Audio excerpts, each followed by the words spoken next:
रहे थे कि पीलीभीत से लखनऊ के ताल्लुकात था। तो जो जब मैंने सबसे पहले मुझे बड़ा शौक हुआ बांसुरी का, उन मौलाना साहब के बारे में जानते तो पता चला कि दुनिया में जो हिंदुस्तान से सबसे ज्यादा जो बांसुरी एक्सपोर्ट होती है वही शहर पीलीभीत से ही होती है। और इनफैक्ट पीलीभीत को बांसुरियों का शहर कहा जाता है। जैसे कि आपने सुना होगा बरेली को झुमके वाला शहर और रामपुर को चाकुओं का शहर कहा जाता है ना। तो इस तरह से बड़े हमारी बड़ी 2-3 निस्बतें हैं इस शहर से। और बड़ा इंटरेस्टिंगली लखनऊ की एक और निस्बत और बड़ा एहसान रहा है लखनऊ वालों पे पीलीभीत का। मैं कहूँगा कि जब 1857 के बाद जब लखनऊ में जो गदर हुआ था, गदर के बाद जब लखनऊ से बेगम हजरत महल जा रही थी नेपाल की तरफ, तो मौलाना इनायतुल्लाह जो एक फ्रीडम फाइटर थे, उन्होंने उनको होस्ट किया था और उनकी सेफ कीपिंग की थी। तो तमाम वजह हैं हमारी और हमारे ताल्लुकात जो लखनऊ वालों के उनका। अब इंटरेस्टिंगली रेहान साहब जो हैं रहते तो सऊदी अरब में हैं, लेकिन इनका दिल यहाँ रहता है और इन्होंने अपने आप को अपने वतन से करीब रखने के लिए एक पीलीभीत स्टोरीज नाम का एक चैनल बनाया है, जो इंस्टाग्राम पे भी है और हमारे ख्याल से ट्विटर पे भी है। और इस तरह से रेहान भाई पीलीभीत से अपनी यादें ताज़ा रखते हैं और बड़ी खूबसूरत स्टोरीज इनकी रहती हैं। और जब भी ये थोड़े दिनों के लिए हिंदुस्तान आते हैं छुट्टियों में, तो पीलीभीत को दोबारा घूमते हैं और तमाम उन जगहों पे जाया करते हैं जहाँ पर इन्होंने बहुत से अच्छी हसीन यादें अपने बचपन में जुटाई थी। आज हम रेहान भाई के साथ डिजिटली पीलीभीत की सैर करेंगे। तो रेहान भाई, मैंने सुना कि बहुत एंशिएंट टाइम में भी मैंने एक डिस्क्रिप्शन पढ़ा है कि लॉर्ड कृष्ण के कोई डिवोटी थे और वो वहाँ पर उनका भी जिक्र आता है हिस्ट्री में कि वो जो अर्जुन साहब के फ्रेंड भी थे। और कुछ लोगों का कहना है कि क्योंकि वो लॉर्ड कृष्ण के डिवोटी थे और कहीं ना कहीं उन्होंने इस तरह से जो आपकी पीलीभीत की जो कनेक्टिविटी है बांसुरी से, इसका भी कुछ ताल्लुक है और यहाँ से कहीं से शुरू होती है। तो मैं आपसे जानना चाहूंगा कि पीलीभीत की हिस्ट्री क्या है, पीलीभीत कैसे वजूद में आया, इसके बारे में कुछ आप हमें बताएं। Actually, when we talk about history, जब हम हिस्ट्री की बात करते हैं तो there is some sort of cultural history, some sort of oral history and some sort of evidence based history. Ji. So जो पीलीभीत की अब हम हिस्टोरिकल अकाउंट्स में देखते हैं तो इसको पीछे जाके देखेंगे तो there are some references when Nasruddin Balban was returning from Awadh. जी। इनके गवर्नर ने शायद अवध में रेबल कर दिया था। And while he was returning, so he passed from a place that was actually occupied by a forest. So they say that this is Talbat. So account says this is Talbat. Accounts of Talbat was a forest at that time. But if we go back, when we talk about Pilibhit, the Rohilkhand, now the area which is centered around Bareilly, Badaiyo and Pilibhit, it is all connected together. Even Shahjahanpur also. So in those connectivity or in those part when we see that there is an ancient place known as Achi Harika. Okay. And Achi Harika is very close to now present Aula. Aula is now a tehsil of Bareilly. Right. So we can say in the ancient days, Achi Harika was a capital of Mahajanpadas. Okay. And Pilibhit could be one of the Mahajanpada of Ahicharita, that is controlled by Ahicharita. That were the independent principalities that existed in those days. During Gupta time we can consider. Okay. So later on, as we move on with the time, we find that Pilibhit was actually a tract covered by a forest. Okay. Even Bareilly was covered by a forest, and the Sultanate rulers was limited up to Badaiyo. Okay. So Badaiyo was a very important capital, and you know it has a Sufi affiliations. Badaiyo की तारीख बड़ी important है, और उसके साथ आपके अल्तुतमिश की यादें वहाँ मौजूद हैं. ख्वाजा निजामुद्दीन औलिया की यादें वहाँ मौजूद हैं. Badaiyo was actually the center. We are talking about Badaiyo. जी. So interestingly, Badaiyo was a city of sultans. So, but this all area. So we were talking about Badaiyo interestingly because the cities are linked with each other. It cannot be seen as a separate identities, and the towns are connected with each other. And this is how the larger cultures are connected. Right. So we cannot talk in silos. So Badaiyo was at that time. Okay. I don't know what's the problem actually happening. आप English बोल रहे हैं, ऐसे में तो नहीं हो रहा है? Maybe I will come on Urdu. We were talking about Badaयूं, and interestingly, Badaयूं became our capital, and it was a city of sultans. But this all area and huge tract was occupied by the forest. Okay. So at that time it was almost abandoned, and the partly small places were occupied by a Rajputs known as Katehar Rajputs. And we don't know that ये Katehar Rajput नाम कहाँ से आया और इसी वजह से इस इलाके को कठियर कहते हैं. These Katehar Rajputs were actually a big menace for sultans. In time between, they used to rebel, and sometimes they pay the homage, sometimes they again rebel. So during the time of Balban, what happened? One of the Katehar Rajputs from surrounding area of what is present Rohilkhand killed the governor of Badaयूं. So it was a big insult that Sultan was sitting in Delhi and his governor was killed at Badaयूं. So Balban himself came to this locality for having a fight with him, and they subdued them. And a vast area was again converted. They forested this area so that the Katehars were like wanderers. They are not fixed at one place. So they just made a huge forestation and converted it their hunting ground. So this huge area of Bareilly and Pilibhit was a hunting ground at that time. But slowly, when we come at the age of Akbar, we find that Bareilly was now established as a town. Two brothers, two Rajput brothers, and they were in the alliance with Akbar. They established this town, and still we have one locality in Bareilly by his name, Jagatpura. Jagatpura is a village in Bareilly. Right. And Jagatpura is believed that it is founded by the Jagat Singh, two brothers, Baas Deo and Jagat Singh. So one theory says that Baas Bareilly came from this. And some people say that this whole area is planted by bamboo tree. So बांस came from that side. तो इस तरह से ये बांस वाला जो theory है ना बरेली के साथ, बांस बरेली दो नामों से लिखा है. और पीलीभीत जाहिर सी बात है बरेली का हिस्सा था, एक एक्सटेंशन था उसका 50 किलोमीटर फ्रॉम बरेली. तो इस इलाके का डेवलपमेंट हुआ औरंगजेब के टाइम. अच्छा. हाँ, and interestingly you will find again because all things are connected. Aurangzeb को आज के जमाने में क्या देखते हैं हम लोग? It's like a Puritan emperor. But Aurangzeb की जो बरेली के गवर्नर थे, at that time he moved his capital from Badaयूं to Bareilly of this region. वो मकरंद राय. मकरंद राय. And Makarand Rai was a Khatri. Khatri. अच्छा, खत्री पहली बार औरंगजेब के वक्त. या Khatris are Hindu, Khatris are Muslims, Khatris are Khatris are communities from Punjab. Khatris are from Punjab. Yeah. How come a guy from Punjab is made the governor in Uttar Pradesh? No, you will find these amazing things from the time of Sultan. Somebody is deputed from one place to other place. People from Turkey is going. Turkish are Central Asians in Bengal. Afghans are in other place. So this immigration was a part that time also. So Makarand Rai was appointed as a, but he is considered as a real architect of Bareilly. Makarand Rai. At that time, Makarand Rai did many things for Muslims also. One of the mosques in Bareilly, Pilibhit Rohilla, that was constructed by Makarand Rai, and still the remains are there, some vestiges are there, mosque is still there. Shadana Wali, a famous place, Shadana ka Chauraha, one of the Sufi saints, Khalid Bhai knows very well, Khalid Bhai is there, and he is a disciple of Sheikh Urban Chishti in Amroha. Okay. So Shadana Sahab ka jo mazar hai, that was also built by Makarand Rai. Right. तो हमें ये देखने को मिलेगा Makarand Rai. So at that time now we come to Pilibhit. अब इस वक्त पीलीभीत में क्या था? पीलीभीत जो टाउन है वो इस time Banjare settlers, the grain settlers used to reside here. Right. It was a very insignificant place. But Pilibhit के पास एक जगह जहानाबाद है. It's now a small town. But Jehanabad was a center. And बाद में कुछ excavation में वहाँ mounds भी मिले, जिसे राजा का टीला कहते हैं. They don't know exactly to whom it belongs. It's like 20 kilometers away from Pilibhit. Right. तो ये इस तरह से पीलीभीत का सिलसिला चल रहा था. लेकिन अब 1707 में औरंगजेब पास हुए, और हम सबको पता है जो हिस्ट्री से ताल्लुक रखते हैं कि औरंगजेब के मरने के बाद दिल्ली में क्या हुआ. Bahadur Shah came in for 5 years and the provincial provinces lost their control. उनका सब मामला जो है वो बड़ा खराब हुआ. अवध था, बाकी लोग अलग थे, और Mughal empire was in a state of anarchy. इस वक्त में एक Afghan adventurer who was a slave, जिसका नाम था Daud Khan. This is a very interesting story. Daud Khan के जो मास्टर थे Shah Alam Khan, he was a बड़ेज Pathan, and presently जो स्वात और बाजौर का इलाका है अभी पाकिस्तान में,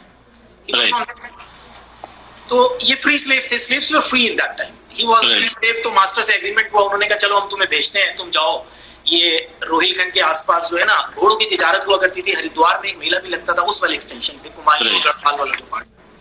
तो he came here for horse trading. लेकिन जब ये हॉर्स ट्रेडिंग के लिए आया तो यहाँ पहले से पठान रहा करते थे। शाहजहांपुर जो है वो दिलेर खान ने बसाया था शाहजहां के टाइम में।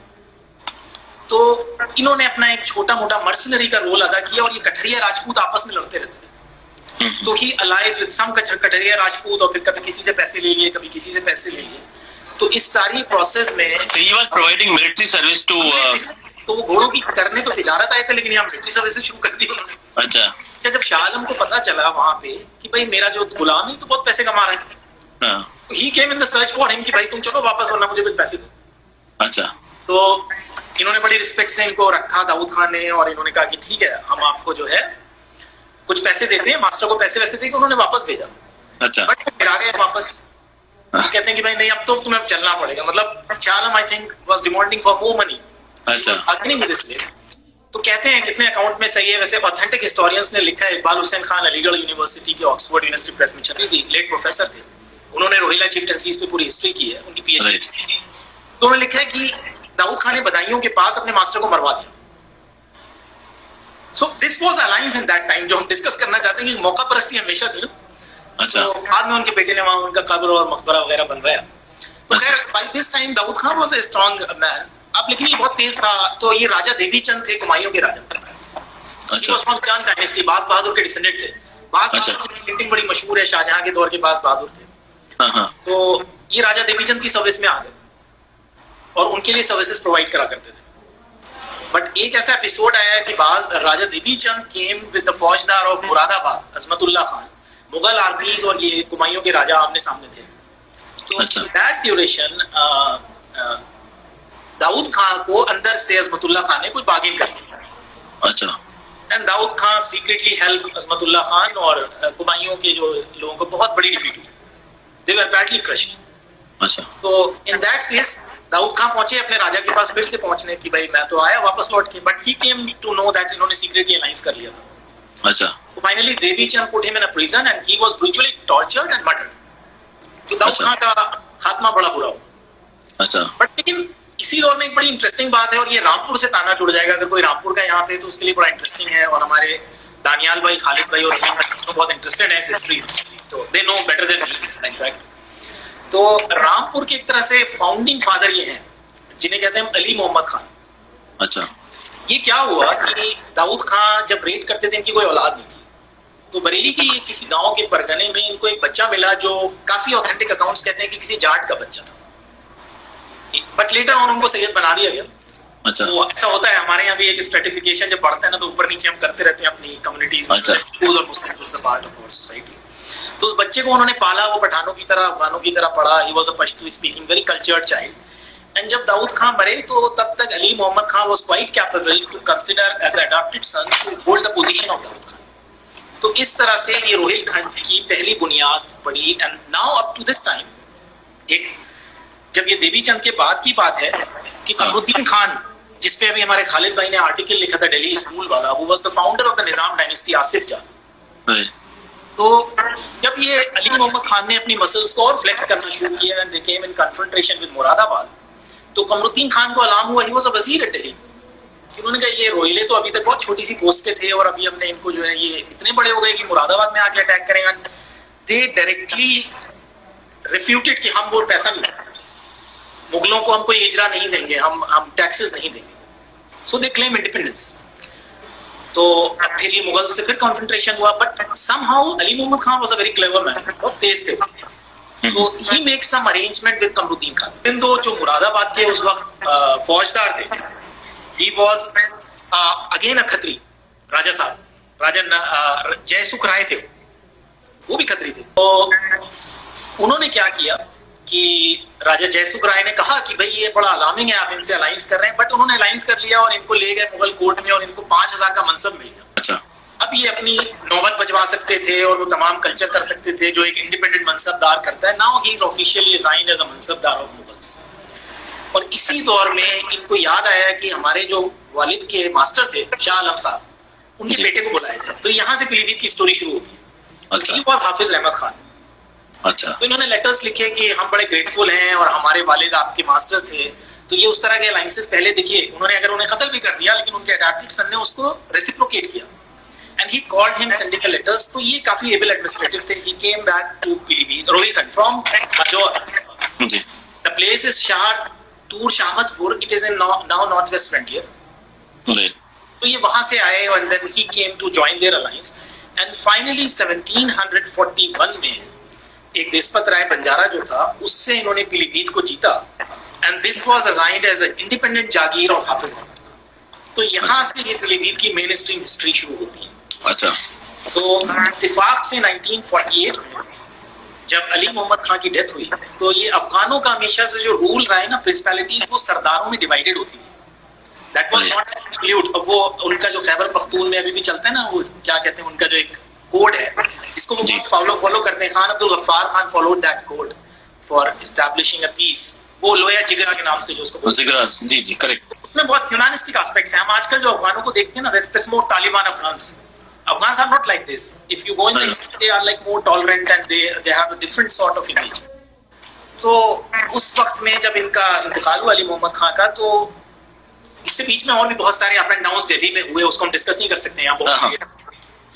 तो इसी दौर में कुछ ऐसे मामला हुए, वहाँ पे सफदरजंग भी थे जो कमरुद्दीन खान के बड़े पुराने डिफरेंट फैक्शन के आदमी थे। सफदरजंग जिनके मकबरे पे आप जाते हैं, आपके सफदरजंग इनके वालिद हैं, शुजाउद्दौला के ससुर हैं या वालिद हैं।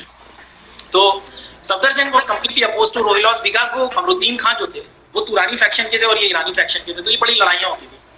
अच्छा। बुलाया दिल्ली एक बार शाह आलम खान को, अली मोहम्मद खान को पनिशमेंट के लिए कि आप मुगलों को फिर टैक्स देना बंद कर दिया। तो इन्होंने कुछ कमरुद्दीन खान से जुगाड़ लगाया और उन्होंने बादशाह सलामत को तैयार कर लिया और फरमान के ऑर्डर से इनको सरहिंद का गवर्नर बना दिया। पनिशमेंट था ये, सरहिंद का गवर्नर बनाना पनिशमेंट था।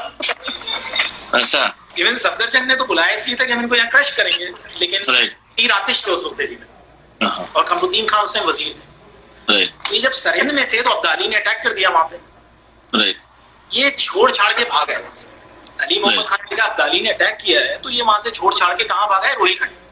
अच्छा। आगे को दोबारा रिकॉन्सिलिडेट करूं, और ये वहां से भागे, इनके दोनों बच्चों को उठा के ले गए अब्दाली काबुल। अच्छा। तो अब एक चीज ये भी देखने को मिलती है, same community same tribe but the provinces these alliances are always opportunistic.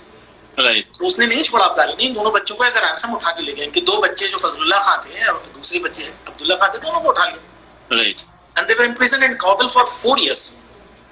अच्छा। तो इस वक्त अली मोहम्मद खान की डेथ होती है तो उन्होंने हाफिज रहमत खान को हाफिज बनाया। Hafiz is a Persian word that is used for protector. Right. So he was not Hafiz by the learner of Quran. He would be Hafiz, but this Hafiz is a Persian Hafiz. This is used for a protector. Okay. So he became a protector because 2 of his sons was in a confinement with Ahmad Shah Abdali in Kabul, and right.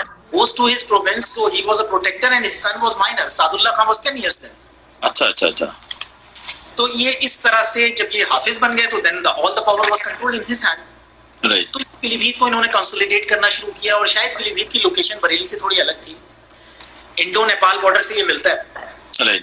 Because Pilibhit की जब आप boundaries देखते हैं तो उधर अवध से लखीमपुर, इधर शाहजहांपुर, एक बॉर्डर आपका कुमायूं जो ये पहाड़ों से मिलता हुआ है। राइट। तो ये था कासिम भाई, इस तरह से पीलीभीत। मेरा अच्छा, चूंकि आपने जंगलों की बात कर दी तो मेरे अंदर सोए हुए नेचर लवर को जगा दिया।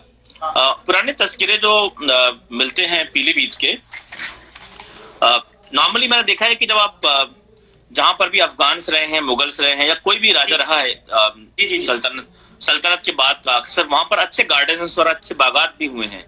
किस तरह के पेड़ और किस तरह के बागात पीलीभीत में आपने देखे खुद, और किस तरह का हिस्टोरिकल डिस्क्रिप्शन मिलता है, कौन से पेड़ यहाँ पर पाए जाते थे? और मैं आपको बताऊंगा, फिर उसको हिस्ट्री से कनेक्ट करता हूँ क्योंकि आपको पेड़ों से मोहब्बत है ना। जी जी। तो वो माशाल्लाह बड़ा हिस्टोरिकल एस्पेक्ट है और आपके लखनऊ से भी कनेक्टेड है। Very good. हाँ, वो ये है कि ये जो कमरुद्दीन खान की इतनी लंबी कहानी बता रहा था मैं आपको, आसिफ जा कमरुद्दीन खान से इन्होंने अपना अलायंस कर लिया था रोहिलों ने। जी। सफदरजंग कोशिश करते थे कि हम रोहिलों को क्रश कर दें क्योंकि उनकी अवध से बाउंड्री मिलती थी, तो उनको डर लगता था कि ये ज्यादा फैलेंगे तो ये अवध पर कब्जा कर सकते हैं। करेक्ट। और उस वक्त तो ये अलायंसेस ऐसे होते थे। पीलीभीत के जंगलात जो है ना वो साल की लकड़ी के लिए बड़े मशहूर थे। अच्छा। तो सफदरजंग ने अपने चीफ ऑफ सुपरिटेंडेंट जो होता था बिल्डिंग का, उसको भेजा। It was I think in 1748 और 1750s इन्होंने भेजा, और उन्होंने कहा कि साल की लकड़ी लेके आओ कुमायूं की तराई के जंगलों से। अच्छा। ये लकड़ी लेने आए तो यहाँ रोहिलों से उनका कुछ कॉन्फ्रंटेशन हो गया। अच्छा। तो वो लकड़ी लेने आए थे, लेकिन यहाँ तो लड़ाई हो गई और some of his men were died. अच्छा। So what he did, Safdarjung को मौका चाहिए था बादशाह सलामत को तैयार करने के लिए कि भाई किसी तरह से हम बताएं ना कि भाई ये खतरा है हमारे सर पे। कमरुद्दीन खान तो उन्हें पैसिफाई कर देते थे। अच्छा। तो सिर्फ इस इशू पे बादशाह खुद मूव करके आए एंड ही क्रॉस गढ़मुक्तेश्वर। अच्छा। गढ़मुक्तेश्वर क्रॉस किया, पूरी आर्मी आई और यहाँ आके उन्होंने कैंप किया मुरादाबाद से पहले, और उन्होंने कहा कि अब रोहिलों के हम सारे ठिकाने संभल पहुंचे फिर वो। अच्छा। संभल से बाद कोई बनगढ़ एक जगह थी, वो बनगढ़ नहीं जो राजस्थान में, यहाँ कोई बनगढ़ था। अच्छा। वहाँ पे इनके जो किले वगैरह थे उसको स्टॉर्म कर दिया। उसको नैरेटिव्स मिलते हैं कि एक जमाने में बहुत खूबसूरत हमाम, जो बहुत ही एनलाइटेंड कल्चर का पार्ट होता है, खूबसूरत मस्जिद है। यहाँ तक कि कहा जाता है कि दिल्ली की जामा मस्जिद के तर्ज पे मस्जिद बनाई गई, और उस तरह बड़ी खूबसूरत मंदिर भी वहां पर है, तमाम इमारतें हैं। मेरा सवाल ये था कि क्या कुछ गार्डन भी बनाए गए थे या महलों के पार्ट थे, या क्योंकि जंगलात आसपास बहुत थे तो उन्होंने सोचा कि गार्डन की जरूरत नहीं है, शिकार खेलेंगे और वहीं रहेंगे जंगल में ही। नहीं, अगर आप जब अब का पीलीभीत देखें, that is completely change, but I will take you to the Pilibhit of 18th century, mid 18th century, when it was on its peak. Right. That was a time that Pilibhit was a competitor of Faizabad, because Awadh और रोहिलों की इतनी tussle थी, and sometimes they were friends and sometimes they were enemies, and at the head Shujauddaula के हाथों से crush हुआ पीलीभीत, तो it was a competent rival। और जब हम late professor Iqbal Ghani Khan, was the professor in Aligarh history department, he wrote many research articles. One of the famous research article was North Indian Afghan cities and towns. Right. So in which he explicitly sketched the Pilibhit, how it was in that days. जी। तो वो एक शहर था जो इन्होंने बिल्कुल नए अंदाज पे बनाया था। इसके सारे मोहल्ले उस टाइम के प्राइम रेजिडेंट्स के नाम पे थे, जो आज भी कुछ मोहल्ले वहाँ पे हैं, जैसे कुछ हिंदुओं के नाम पे, कुछ मुसलमानों के नाम पे, but they were probably the prime resident eight that time. जैसे डालचंद एक मोहल्ला है, कहते हैं कि डालचंद उसी जमाने के कोई वहाँ पे ऑफिसर रहे होंगे।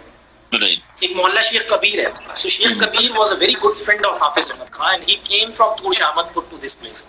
एक मस्जिद भी उनकी बनवाई हुई है अभी। अच्छा। तो gardens were also laid out. रोहिलों को भी गार्डन से प्यार था जी। तो बहुत सारे गार्डन्स थे, और इंटरेस्टिंगली ताबिश इज हियर, जो मेरा रिलेटिव भी है, and the place where we are living, Tabish के ग्रेट ग्रैंडफादर ने 1902 में खरीदा था। अच्छा। At that time it was the garden of implanted by Rohillas। अच्छा, गार्डन को आपने गार्डन कर दिया है। नहीं, इनके परदादा ने खरीदा था, बिकॉज़ वो किसी प्राइवेट आदमी के पास था। जी समझ गया। तो वो एक बड़ा स्पेस था शहर के बीच में जी। 4-5 एकड़ का गार्डन बिल्कुल शहर के बीच में था, इसी जामा मस्जिद के पास। अच्छा। ये जो आपने जामा मस्जिद का स्केच इसके कवर पेज में डाला है, ये विलियम डैलियन ने पेंट किया जी। तो इन 1800 ही विजिटेड पीलीभीत। करेक्ट। तो उन्होंने देखा पीलीभीत में, तो इसी के पास में, खास जामा मस्जिद के पास, हाफिज रहमत खान के महल हुआ करते थे। अच्छा। तो स्टोरी ये थी जामा मस्जिद की, यहाँ पे एक बहुत बड़ा तालाब था। अच्छा, जब लोगों ने कहा, उनके अमीरों ने या बाकी लोगों ने, कि आप मस्जिद बनाएं, तो मस्जिद के लिए पॉपुलेशन को डिस्प्लेस करना पड़ता नहीं। तो he didn't want population to displace, तो उन्होंने कहा हम इस तालाब को भरेंगे और इसमें मस्जिद बनाएंगे। But that was a big project. तालाब कितना गहरा है, उसमें पहले मिट्टी लाना है, labour cost and all those things. This happened in 1769। अच्छा। तो उसी वक्त में हरियाणा से कनेक्शन आपको जोड़ता हूँ, Mewat ji. You know Mewat came because of Tablighi Jamat, अभी मेवात बहुत है हमारी। करेक्ट। तो इसीलिए तो उस वक्त में मेवाती कहत ज़्यादा इलाका था, फैमिन था वहाँ पे। अच्छा, फैमिन आ गया था वहाँ। They migrated to Rohilkhand. अच्छा। और बहुत सारे मेवातियों ने काम किया इस जामा मस्जिद को बनाने में, पीलीभीत की वॉल बनाने में, जो बाद में टूट गई। अच्छा। और शहर की कुछ और मेजर बिल्डिंग्स बनाने में। तो ये मस्जिद करीब उस वक्त में कहते हैं कि 1 लाख रुपए की कॉस्ट में तैयार हुई थी। अच्छा। एंड इस मस्जिद में 2 कॉर्नर्स हैं आज भी। राइट साइड में फर्स्ट इमाम ख्वाजा नूरुद्दीन बुखारी इज रेस्टिंग, और लेफ्ट साइड का इलाका खाली है। तो वो हाफिज रहमत खान ने अपने लिए रिजर्व करके रखा था, but destiny you can not decide. Right, correct. Was died in a battle with Nawab Awadh, so he is buried इन बरेली। सुना है कि उस जमाने में पीलीभीत के 4 गेट्स होते थे, कोई गेट अब बचा हुआ है वहाँ पे? हाँ, कासिम भाई, ये जो गेट्स का जिक्र है, ये असल में कई जगह इंफॉर्मेशन गलत है जी। तो मैं उस गेट की पहले से थोड़ी सी तारीफ बता देता हूँ जी। कई जगह ये कोट किया गया, ये गेट हाफिज रहमत खान के टाइम में नहीं बने हैं। If you look these gates, it has eastern, western, northern and southern corners. जी जी, and it's appear as a cross. अच्छा, So first thing, this was built in 1854 by British magistrate Lord Drummond. अच्छा, तो उस पूरे उसके बीच में उन्होंने एक फिलैंथ्रोपी की थी ड्रमंड ने, और ड्रमंड ने क्या किया था कि वो 4 गेट के बीच में 200 दुकानें बनाई। अच्छा, का नाम रखा ड्रमंडगंज। अच्छा, पीलीभीत वाले भूल चुके हैं ड्रमंडगंज कहाँ है, उन्हें नहीं पता, this is an archive only. और अच्छा, अब वो नाम अच्छा, तो ड्रमंडगंज के पैसे से पहला स्कूल बना था, means modern school, and that was started in 1856। अच्छा, अच्छा, अभी भी वो गेट्स काफी डिलैपिडेटेड कंडीशन में खंडर हो चुके हैं। मैंने अक्सर उसके फोटो लिए हैं, अपने ब्लॉग्स पे उसकी स्टोरीज लिखी हैं। राइट, उसकी स्टोरीज हैं, ड्रमंड के एफर्ट हैं, और फिर ड्रमंड के ही एफर्ट से 1901 में पहला गवर्नमेंट इंटर कॉलेज खुला जो ड्रमंड्स कॉलेज है। Inter college. तो आप ये कह रहे हैं जो चारों गेट्स थे ये ड्रमंड साहब थे, ड्रमंड साहब कौन थे, ये कैसे इनका आना हुआ? नहीं, ये ड्रमंड साहब it came much later when Rohillas were lost their war in 1774। तो वहां के कुछ इंटरेस्टिंग अकाउंट्स में पहले शेयर करना चाहूंगा जी।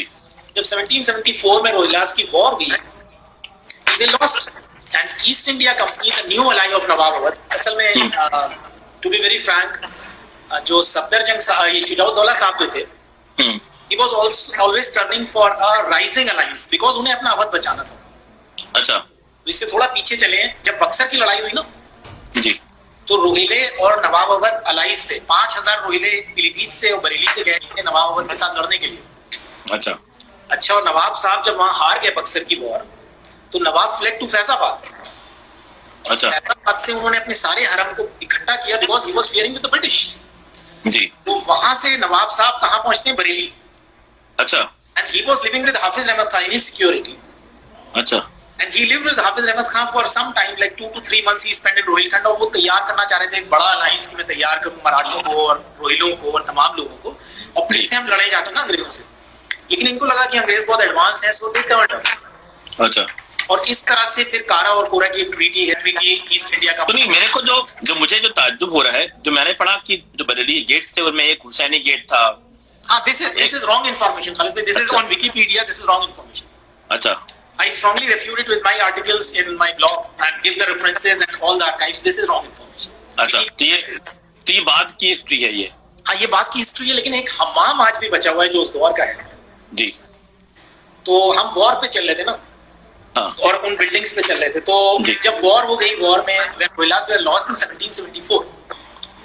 ये वॉर हुई थी शाहजहांपुर से और बरेली के बीच में एक जगह मीरपुर कटरा है। अच्छा, and from that time one Abyssinian journal जिसका नाम सिद्दी बशीर था, राइट, उसको भेजा गया मोहम्मद खान का पीछा करने के लिए। Mohammad Khan was one of the son of Hafiz Rahmat Khan, जो पीलीभीत की तरफ गए थे। राइट, तो उन्होंने कहा हम सब पीसफुल अरेंजमेंट है, we are not going to fight with you and just open your gates. तो मोहम्मद खान ने पीलीभीत के दरवाजे खोल दिए। बट जब सिद्दी बशीर अंदर आते हैं तो सिद्दी बशीर कहते हैं कि खजाना दीजिए ना। तो मोहम्मद खान कहते हैं कि मेरे फादर तो पेन्यूरी में चल रहे थे, मराठों को टैक्सेस दिए, मुगलों को टैक्सेस दिए, अवध को टैक्सेस दिए, we don't have any money. But he didn't believe. 2 दिन बाद कर्नल चैंपियन और शुजाउद्दौला खुद पीलीभीत पहुंचे। अच्छा, इट हैपेंड ऑन 28 अप्रैल 1774। और जो पीलीभीत वाले लोग हैं, जी मीरानपुर कटरा, खालिद भाई ने मुझे दुरुस्त किया, ये मीरानपुर कटरा है। जी जी, शुक्रिया। तो पीलीभीत में एक नदी है देवा, देवा के किनारे खेमे गाड़े गए, और फिर वो जो ट्रीटमेंट हुआ ना पीलीभीत के साथ, वो बहुत रिचुअल हुआ। वो उसके बारे में अंग्रेजों ने भी बड़ा क्रिटिसिज्म किया बाद में। Siddi Bashir destroyed all the palaces. उन्हें लगा कि हम पैलेसेस तोड़ेंगे तो खजाने निकल आएंगे ना, नीचे से हम खजाने ढूंढेंगे। अच्छा, who are from Pilibhit they know जहाँ ओल्ड डिस्ट्रिक्ट हॉस्पिटल और तहसील है वो पैलेसेस का इलाका था। That is lying, I can say, west and east, north and south, northern side of the mosque. अच्छा, That was a huge palace complex, and it was all raised to ground. और finally 400 women's, whatever stuff they got it, were packed in 25 bullock carts. अच्छा, It was a very rude treatment. और ये पूरा काफिला गया, और उसमें एक अकाउंट ये भी कहता है कि भाई अपने ये जो शुजाउद्दौला साहब थे, इन्होंने कर्नल चैंपियन को भी उसका हिस्सा नहीं दिया, तो वो नाराज भी हो गए। अच्छा, colonel Alexander Champion was alive from East India Company. अच्छा, तो ये इस तरह से वहां पे एक बिल्डिंग रह गई जो एक हमाम था।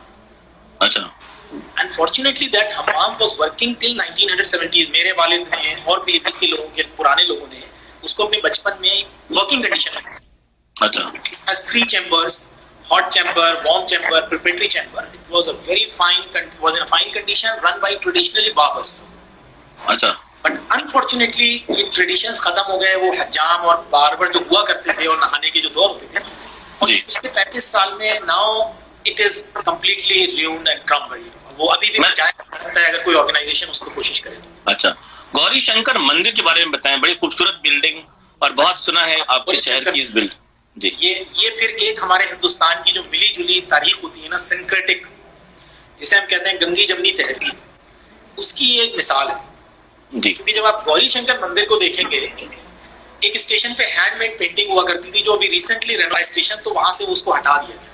अच्छा. I don't know why, but in the process of renovation that was done. वहां लिखा हुआ था कि रोहिला सरदार के हाथों से बनवाया हुआ, कुछ इस तरह से हिंदी में उन्होंने लिखा था. जी. एक मंदिर का गेटवे और जामा मस्जिद, इस शहर की 2 प्राचीन इमारतें. अच्छा. इस तरह से लिखा हुआ था. इन्होंने लिखा है, मतलब I saw it in China.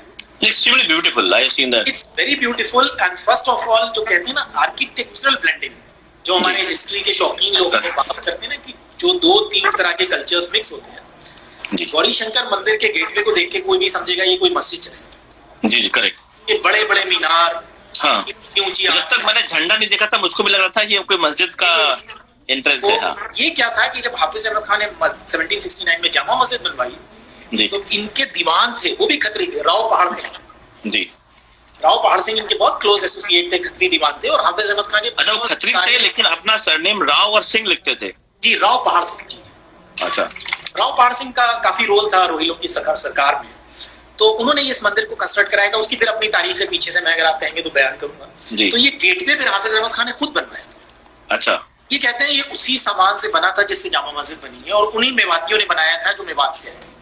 और ये मेवाती कौन थे? ये मेवाती मुस्लिम थे, मेवाती हिंदू थे? ये नहीं, उस वक्त में तो ये कहा जाता है ये मेवाती हिंदू हुआ करते थे. अच्छा. But slowly they all got, I don't know when they reconverted, but up to 1813 they were documented as Hindus. अच्छा. But it was not during the time of Rohillas they converted. Later on they convert to Islam. तो जो main inhabitants हैं पीलीभीत के, मेरे हिसाब से खत्रीज हैं वहाँ पे, पंजाबी खत्रीज हैं. तो अभी और जी पीलीभीत में, मतलब अभी के दौर की बात कर रहे हैं. मतलब अभी जो आखिरी पीलीभीत था, तो खैर माइग्रेशन हो रहा है, हर लोग जा रहे हैं वहाँ पे, लेकिन जो ओरिजिनल पीलीभीत तो पंजाबी खत्रीज थे, रोहिल्ला पठान थे, फिर मेवाती हो गए. मैंने सुना है कि कुछ एक अच्छी खासी ट्राइब कुर्मी लोगों की भी है. जी, कुर्मी लोग वो हैं जो वहाँ पे काश्तकारी करते हैं, किसान लोग. जी, आई नो, वो कृषक जो है, ठाकुर, जो अपने आप को कुर्मी ठाकुर कहते हैं. जी, बिल्कुल. अच्छा. इनफैक्ट एक बड़ा इंटरेस्टिंग चीज है कि आज की डेट में लोग पीलीभीत को सिटी ऑफ फ्लूट्स या बांसुरी का शहर नहीं जानते, वो कामयाब सरदारों का शहर जानते हैं. इसके पीछे क्या वजह? 1947 जी is a event in our history जिसने हमारे बहुत सारे छोटे शहरों को, बड़े शहरों को, उसके लैंडस्केप्स को चेंज कर दिया. जी. And this happened to small town also. Right. A big number of Muslim population, not exactly in 1947, it happened in 1948. Why? I will tell you. Because Pilibhit is an agrarian, mainly agrarian community. Right. Our own community is also coming from Punjab. They came from Punjab and they settled in Pilibhit after Rohillas during the time of British. Right. So the mainly agrarian community or the tribe, those who are who are zamindars, or you can say the landlords, they lost their position because of the change in the government policy. Zamindari was abolished. Acha. So in that change, majority of the young population from Pathans, from Arains, from Shamsis, from Sayyids, those who are the prosperous among Muslim community in that time, they moved to Pakistan. Acha. ये 47 में नहीं गए? In 48. 48. And recently, if you read Rakshanda Jalil book, Don't Look Like a Muslim. Acha. The first chapter of Rakshanda Jalil also described this event. His father was like a young chap at that time, and he witnessed the riot at that time. What happened in Pilibhit? Acha. So there was a lot of disturbance, communal tensions, and people from different places. The population used to displace, and later on, it came the large amount from as an immigrant. Some of them from West Punjab and some of them from East Punjab. Ji ji. Two reasons for that. Why they choose Pilibhit? You will ask. They will stop at any other place. Why in such a town 347 kilometers east of Delhi? Right. So the reason behind it, one is the agrarian prosperity in the region. because soil is very fertile and it is very good in an agrarian point of view.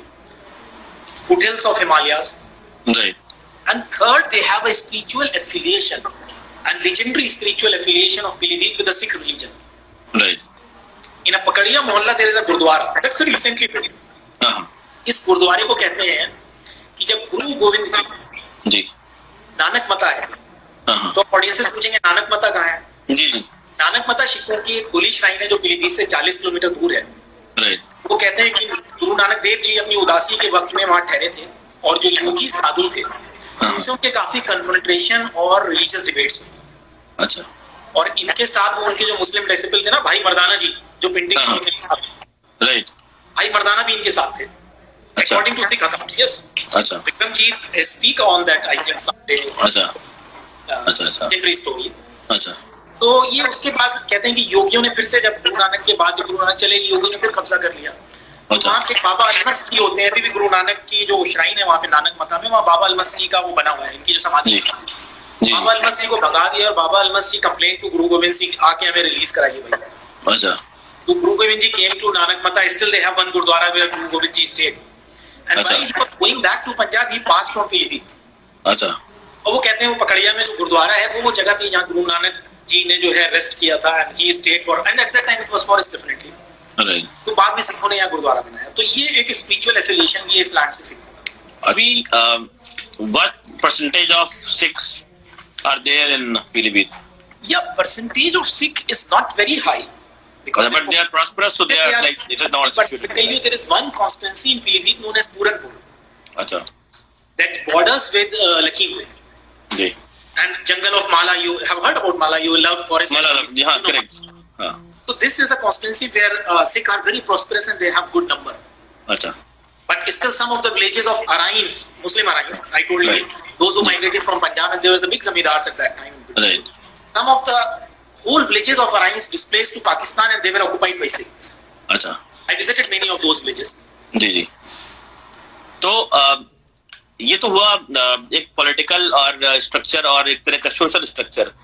जो पीलीभीत है, मतलब बदकिस्मती से मुझे लगता है कि अगर उत्तर प्रदेश में नहीं होता तो ये बड़ा मशहूर जगह होती, क्योंकि ना ये one of the most beautiful forest of India which is also a tiger reserve is in Pilibhit.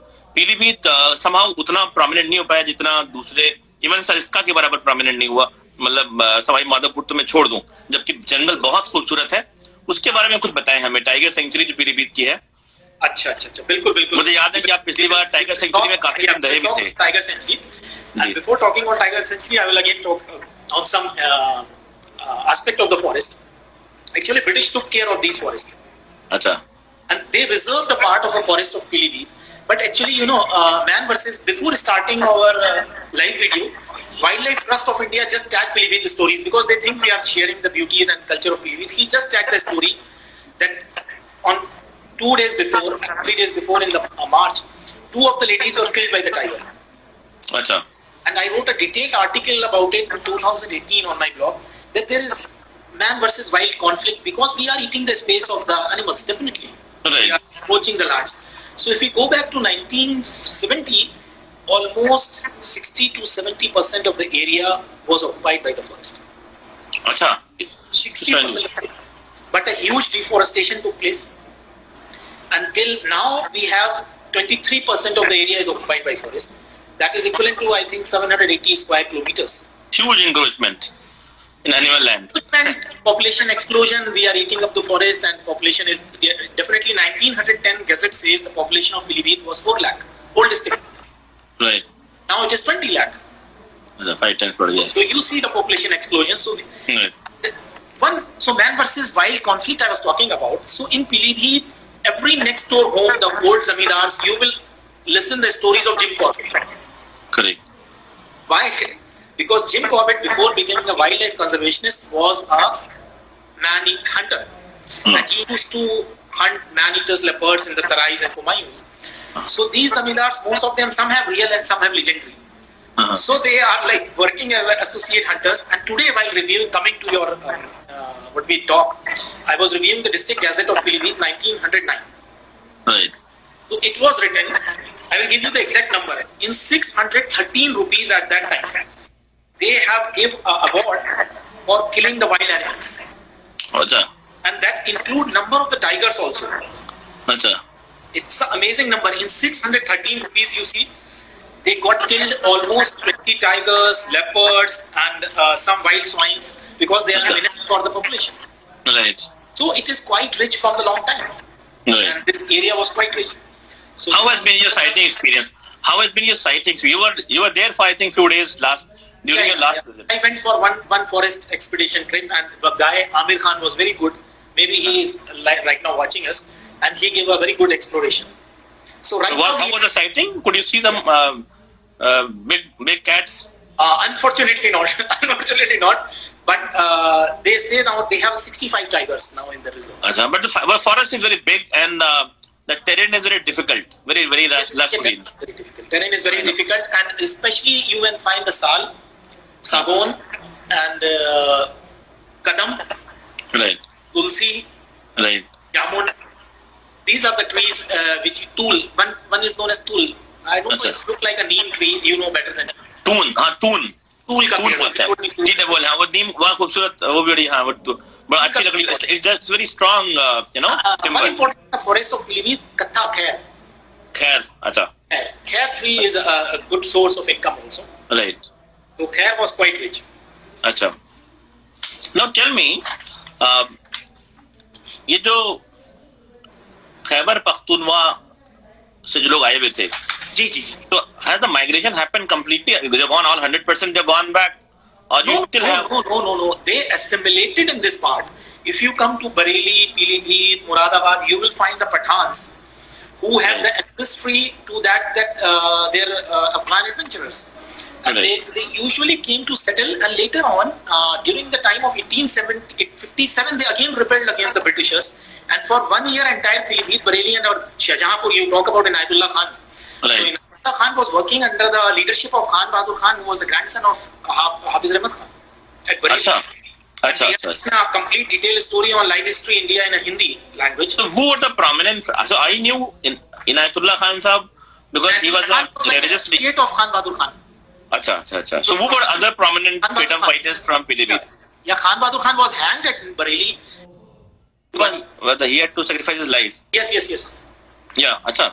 तो वो शहीद हुए आजादी की लड़ाई में. या उसपे हम लोगों का पूरा एक आर्टिकल है लाइफ हिस्ट्री इंडिया में. I will one day share with all of us. It's a complete detailed article of Khan Bahadur Khan. Yeah. And now Bareilly was completely came under the control of Pathans. And Pathans are very fierce, you know. So you're saying after 1857, 1 year it remained free from British menace. Yeah. Even interestingly, you know, Bahadur Shah Zafar के एक बेटे भी बरेली आ गए थे. अच्छा. And he took a refuge here, and when Delhi was captured, after few months, 1858, again Bareilly was recaptured by Britishers. So it took 10 months. Rampur was completely allied with the Britishers, although they are the branch of Rohillas. We didn't talk on that part. Right. We'll talk inshallah. But only Rampur supported, otherwise all the entire Rohilkhand was against the British. So for full 1 year, around 1 year, it was free from British. Yes, like 11 months. 11 months. Yeah, 11 months. एक साल ही हो गया. Like in 10 months. Correct. We have a very important old Sufi scholar, Muhaddis Surti. अच्छा. He is buried there. Muhaddis Surti, in his book Tazkirah Muhaddis Surti, wrote about all details what happened in 1857. So you are saying Pilibhit did play a very good role apart from it played Maulana Inayatullah Sahab. We are talking about Pathans. So when we see the Gazette of 1909, we can find the name by their tribes: Gil Zai, Yusuf Zai, Lodi Zai, Tapak Zai, whatever their branches. Right. But if you ask now, nobody can tell because it has been lost. And I will tell you one interesting thing. One day, a Urdu-speaking Pakistani from Karachi tell me that someday in his Pakistan, he found a very tall, giant, handsome Pathan, and he was coming from KPK. But when he started speaking Urdu, so he said, "From which place you are?" So he said, "My ancestors were from Pilibhit." Oh, that's right. So they are speaking Pathans there also. Okay, so while we have been talking about in a detailed historical anecdotes and life of Pilibhit, now there is a question by Poonam ji. She's asking, tell us something about flutes. Flutes के बारे में कुछ बताएं आप Pilibhit की. Very good question. Flutes, in fact, the area historically has a cultivation of bamboos. We walk in the south, and one of the legendary story goes that Bareilly जो नाम है, ये बांस से ही है. Right. So bamboos are used for making the fruits. Right. Presently जो पीलीभीत में बनता था, इंडियन एक्सप्रेस ने 2008 या 2010 में एक आर्टिकल लिखा था. I forgot the date. I think 2008 or 2010. Right. Business of a flute was severely crushed. और वो क्यों हुआ? Because the पीलीभीत में जो बैम्बू आता था जिससे फ्लूट्स बनते थे, and most of the artisans are Muslims. अच्छा. And one of them claimed that हमारे पूर्वज जो है ना वो श्री कृष्ण जी के लिए बनाया करते थे. बंसी बनाते थे. हाँ. The guy is Muslim. हाँ. तो वो ये हुआ कि Silchar is now in Assam. Right. Silchar से भाई जो हम छोटी लाइन कहते हैं ना, छोटी लाइन कहते हैं. छोटी लाइन के रूट बड़ा पुराना है, 1888 में पड़ा था. Right. तो ये वहां से सिलचर से बड़े हाई क्वालिटी बैम्बूज आते थे. और यहाँ जो आर्टिसंस हैं, most of them were Muslim. They were taking it like a occupation from their ancestors, 4 generations, 5 generations. And I connected with one of the family, Ahmad Nabi and Sons. Right. Ahmad Nabi and Sons, इनकी जो बांसुरियां हैं ये बड़े बड़े artist ने बजाई हैं. अच्छा. कहते हैं कि हरि प्रसाद चौरसिया और रोनू मजूमदार भी इनकी बांसुरियों को यूज कर चुके हैं. Correct. और from 4 generations they are working, still they are working. Right. But profession got a setback due to the change in this meter gauge, and now Pilibhit was disconnected for a short time because अभी broad gauge पड़ रही थी. So you're saying because of supply of raw material? The raw material was a difficult to come from Assam. अच्छा. तो ये so this is a known fact कि around 95% bansuris which are made, they are they are made from your city. My question is, do people also have any love for flutes? Especially, did you ever see people having any special inclination towards bansuri? I saw in my childhood there are every next home in the lower middle class, artisan class homes. They are making the bansuris and they are cutting it, and some of them even playing around it. Achha. And if you interacted with them, they can give the stories of bansuris, and still they are working and they are very proud for their work. Oh, great, wonderful. Wonderful. And, surprisingly, all of them are Muslims. That's my point. Because actually, no. So I told the first time I came to know about bansuri was because this Maulana Sahab used to also procure bansuris from Pilibhit, Yes. And so and Maulana Sahab was a Krishna Bhakt, so he used to keep on reciting. He used to walk back from Mathura to Lucknow on foot and used to play bansuri. So anyway, good, very good. So but one community we forgot to discuss. Pilibhit की एक बड़ी important, बनिए हर जगह होते हैं. बनिया community, वैश्य community. हाँ. तो पीलीभीत की अग्रवाल कम्युनिटी है ना, उसका भी अपना एक बड़ा रिच हेरिटेज है. अच्छा. द रीजन, इकबाल हुसैन खान ने अपनी किताब में लिखा है, जो मैं बता रहा था आपको, अलीगढ़ मुस्लिम यूनिवर्सिटी के प्रोफेसर थे. दे रोड की जब रोहिलों ने इस शहर को प्रॉस्परस किया, तो यहाँ पे जो लोकल प्रोडक्ट्स थे ना, अक्सर और बेशतर यहाँ पे क्लोथ बना करते थे. जी. गन्ना होता था, टिम्बर होता था, और ताल की लकड़ी होती थी. ये सब एक्सपोर्ट होती थी. राइट. और काबुल की मार्केट से, पर्शिया की मार्केट से, ईरान से रूबीज, हॉर्सेस, कैमल्स, ये सब आया करते थे. अच्छा. और there was like a barter system, ये एक्सचेंज हुआ करता था. अच्छा. इसके 2 की प्लेयर्स थे, दोनों कम्युनिटी इमिग्रेंट्स हैं. एक मुस्लिम खत्री, जो हमारे मातुर साहब जानते हैं, मुस्लिम खत्री कम्युनिटी को पुरानी दिल्ली की बड़ी मशहूर. पुरानी दिल्ली में बहुत है, शमशीर वगैरह. वहीं से मुस्लिम खत्री आए थे, and many Muslim Khatris are still living there. One of them is my relative and he is one of the पुरानी दिल्ली के. आप ये कह रहे हैं पुरानी दिल्ली के जो मर्चेंट, ये पंजाबी कम्युनिटी है, वो उनका ताल्लुक भी पीलीभीत से है? नहीं, उनका ताल्लुक पीलीभीत से नहीं. वहां के लोग पीलीभीत आके बसे रोहिलों के दौर में. अच्छा. दे केम फ्रॉम पंजाब. ओरिजिनली ये पंजाब के. जी. करेक्ट. और पंजाब का वो पार्ट जो पाकिस्तान में है, वहां से चिनौट से ज्यादा है. चिनौटी के इलाके पाकिस्तान में. अच्छा. And there is other name, they are called Shamsi. I know, because मेरे नेबर भी हैं, वो अल्लाह वाले हैं. उनका नाम अल्लाह वाले हैं. सूफी एफिलिएशन है इसका शमसी. जी. And very good at business. तो शमसी कम्युनिटी और हिंदू अग्रवाल कम्युनिटी, जी. they prospered in this time and they hold the trade. Right. अब क्या होता है कि 1857 के बाद जब ईस्ट इंडिया कंपनी खत्म होती है और पूरा ब्रिटिश ऑक्यूपेशन में आता है, तो some of them Agarwal, Mathur भाई कह रहे हैं, they don't call themselves Punjabis anymore. Yes, Mathur भाई. या दिल्ली में पंजाबी कहना थोड़ा खतरनाक रहता है, इसलिए हमारे जगहों में उनको मुस्लिम पंजाबी कहते हैं. जी. अच्छा. तो in that time these Agarwals, ये मनी लेंडिंग के काम से जमींदारियों में होता है. बड़ा रेयर है, अग्रवाल कभी जमींदारियां नहीं करते थे. अग्रवाल बिजनेस करते थे. जी. और some of them become so rich and prosperous. इसमें एक राजा राय लालता प्रसाद बहादुर थे, जो पीलीभीत को राजा साहब के नाम से जाना जाता है. अच्छा. Half of the philanthropies was done by him in a colonial period. अच्छा. Given awards, he owned more than 45 villages in that time. अच्छा. So Raja Rai Lalta Prasad Bahadur has a many imprints in Pilibhit till now. One of the biggest sugar factory that was started in earliest sugar factory of UP was started by him, I think in 19. Lalitari Sugar Factory. Ji. It's known as LHF Sugar Factory. अच्छा. Our Ayurvedic college was first started by him. अच्छा. He was philanthropist. So he did lot of philanthropic services, and his families was prospered in the trade, and he became a very rich zamindar. And after zamindaris was abolished, he again go to the business. But Agarwal community was one of the prosperous community that originally came during the time of Rohillas. And Muslim. Yeah. Now tell me one thing. अगर हमने अभी तक आपने काफी interest जगा दिया पीलीभीत के बारे में हमारे दिलों में. अगर हम पीलीभीत को एक्सप्लोर करना चाहें एज ए टूरिस्ट, तो पीलीभीत के अंदर वो रहने की जगह होटल्स वगैरह का क्या मामला है आज की डेट में? Yes, the place is not very well connected to the main stream, so you have to come up. मान लीजिए हम कैसे भी बाई रोड वगैरह पहुंच जाए. Yeah, by road you will get there. So at least you can find average hotels there. अच्छा. You can book a good quality of room. If I would be there, I would be ready to show all my hospitality. But at least you can get a good quality. Poonam ji is telling that she's from Lalit Hari family of perhaps Pilibhit. Oh, that's great, Poonam ji. I know that he is one of the great noblest families from our town. And they did a very great philanthropies. Raja Sahab is still the many memories of the old people have associated with Raja. If I am not wrong, मैंने ये जो philanthropist नाम जो आपने बताया ना, लाल कामता प्रसाद या क्या बताया आपने? जो क्या नाम जो आपने नाम बताया था philanthropist आपका?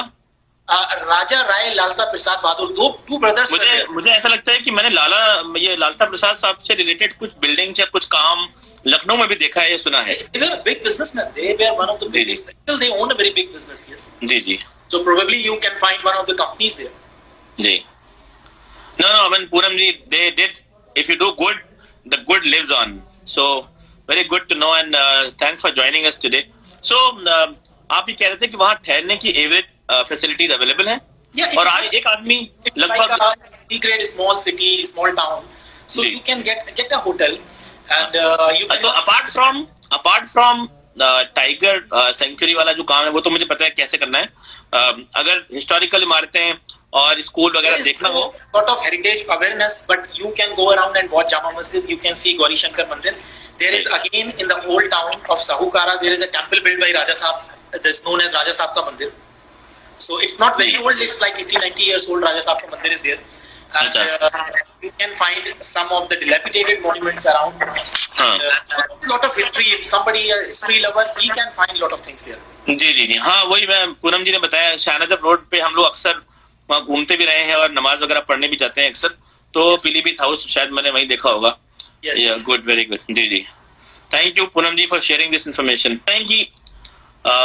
अगर पीलीभीत को हेरिटेज मैप पे लाना है तो आपको क्या लगता है कि किस तरह की फैसिलिटीज या क्या होना चाहिए? बिकॉज जब मैं राजस्थान में जाता हूँ तो मैं देखता हूँ छोटे से छोटे कस्बे बहुत खूबसूरत और तरह से प्रेजेंट किए जाते हैं, पेश किए जाते हैं, और वो इंटरनेशनल टूरिस्ट वहाँ पे आते हैं और वहाँ देखते हैं. लेकिन हमारा अपना जो उत्तर प्रदेश है, कहने को तो उत्तम प्रदेश हर सरकार कहती है कि हम बनाएंगे या बना दिया है, लेकिन समाउ हम कहीं मैप पे नहीं है टूरिज्म के.